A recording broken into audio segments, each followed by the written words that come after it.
नवरात्र में एक गरीब की कहानी। माता रानी की अद्भुत महिमा। एक छोटे से गांव में रामू नाम का एक गरीब आदमी रहता था। उसके पास न तो ज्यादा धन था, न ही कोई बड़ा सहारा। दिन भर मेहनत मजदूरी करके वह जैसे तैसे अपने परिवार का पेट भरता था। लेकिन उसके दिल में एक चीज बहुत बड़ी थी, माता रानी के प्रति अटूट विश्वास। नवरात्र का समय आया। पूरे गांव में खुशी का माहौल था। हर घर में पूजा, भजन और जागरण की तैयारी हो रही थी। लोग नए कपड़े पहन रहे थे, फल फूल और मिठाइयाँ खरीद रहे थे। लेकिन रामू के पास इतना भी पैसा नहीं था कि वह माता जी के लिए एक नारियल तक खरीद सके। फिर भी उसने ठान लिया, मैं अपनी श्रद्धा से माता की पूजा करूंगा, चाहे मेरे पास कुछ भी न हो। सच्ची भक्ति की शुरुआत। नवरात्र के पहले दिन रामू सुबह सुबह उठा, नदी से पानी लाया और अपने छोटे से घर के एक कोने को साफ करके वहां माता की एक साधारण सी तस्वीर रख दी। उसने एक दीपक जलाया और फोल्डेड हाथों से बोला, हे माता दुर्गा, मेरे पास देने को कुछ नहीं है, बस मेरा विश्वास और प्रेम स्वीकार कर लो। उसकी आंखों में आंसू थे, लेकिन मन में असीम शांति।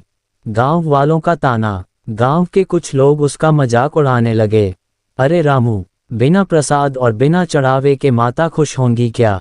रामू मुस्कुराया और बोला, माता को दिखावा नहीं, सच्चा दिल चाहिए।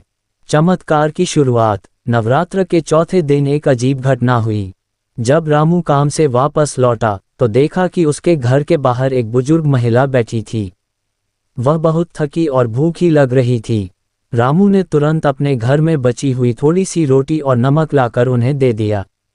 महिला ने प्रेम से भोजन किया और जाते जाते बोली, बेटा, तेरी भक्ति खाली नहीं जाएगी, माता तुझ पर बहुत प्रसन्न है।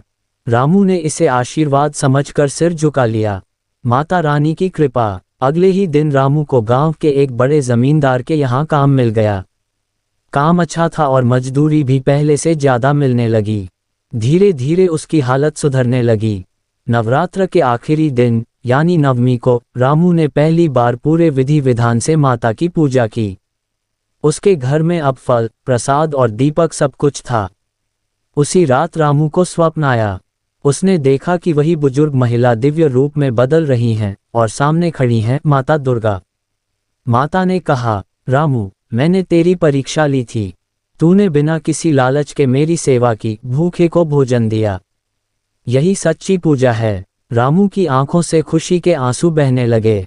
कहानी का संदेश। इस कहानी से हमें ये सीख मिलती है कि माता रानी को धन दौलत नहीं, सच्ची भक्ति और सच्चा दिल चाहिए। दूसरों की सेवा ही सबसे बड़ी पूजा है। नवरात्र केवल व्रत और रस्में नहीं, बल्कि आस्था और करुणा का पर्व है।